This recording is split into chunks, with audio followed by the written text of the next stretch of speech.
Assalamualaikum warahmatullahi wabarakatuh. Perkenalkan, nama saya Siti Lailatul Isnaini, NIM 211101100005.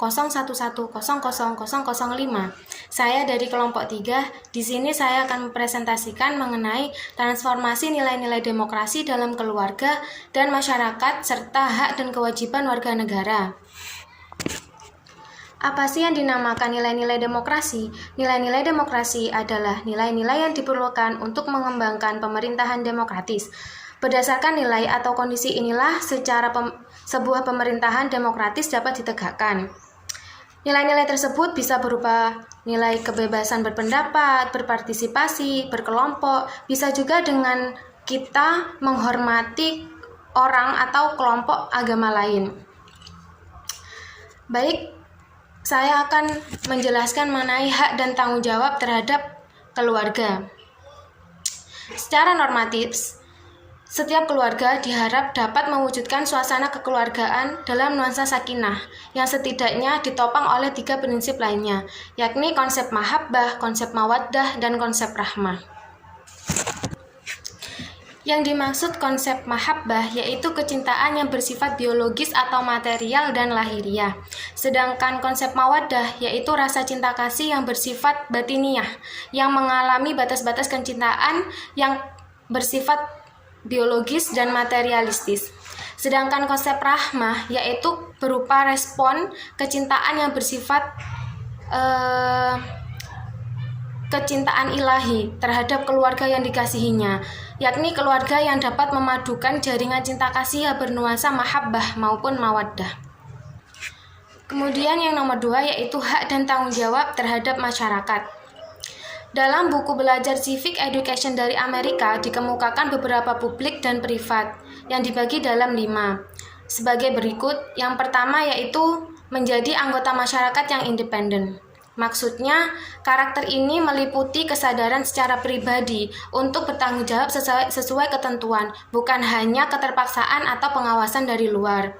Yang kedua yaitu memenuhi tanggung jawab personal kekeluargaan di bidang ekonomi dan publik. Tanggung jawab ini berarti kita dituntut untuk memelihara, menjaga diri, memberi nafkah, serta mengasuh dan mendidik anak, seperti halnya yang dilakukan oleh para orang tua. Kemudian yang ketiga yaitu menghormati harkat dan martabat kemanusiaan individu.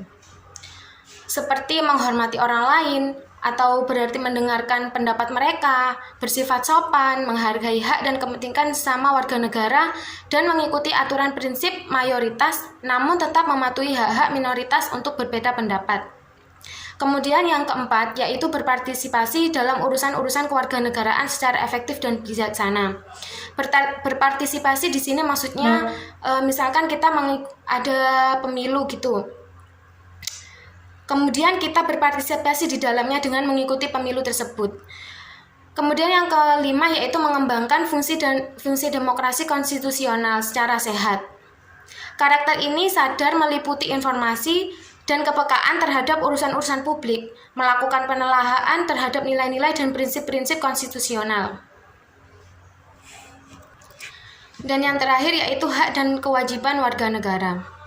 Menurut Undang-Undang Republik Indonesia atau UUD NKRI 1945, hasil amandemen bahwa setiap warga negara Indonesia tanpa terkecuali mempunyai hak dan kewajiban yang sama di muka hukum dan tidak ada diskriminasi dalam implementasi untuk kelangsungan kehidupan berbangsa dan bernegara.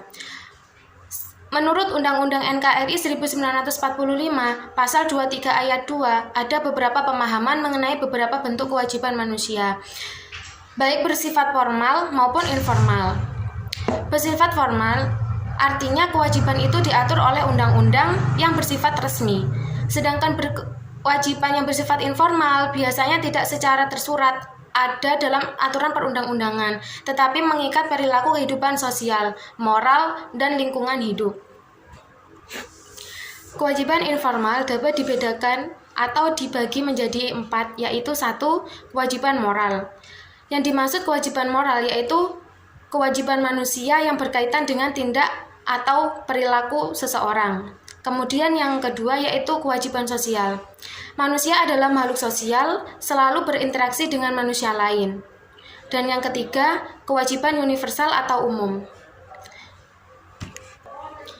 Yang ketiga yaitu kewajiban universal atau umum, yaitu suatu tindakan atau perilaku seseorang yang sesuai dengan norma-norma umum yang tentang benar atau salah. Kemudian yang keempat yaitu kewajiban mutlak.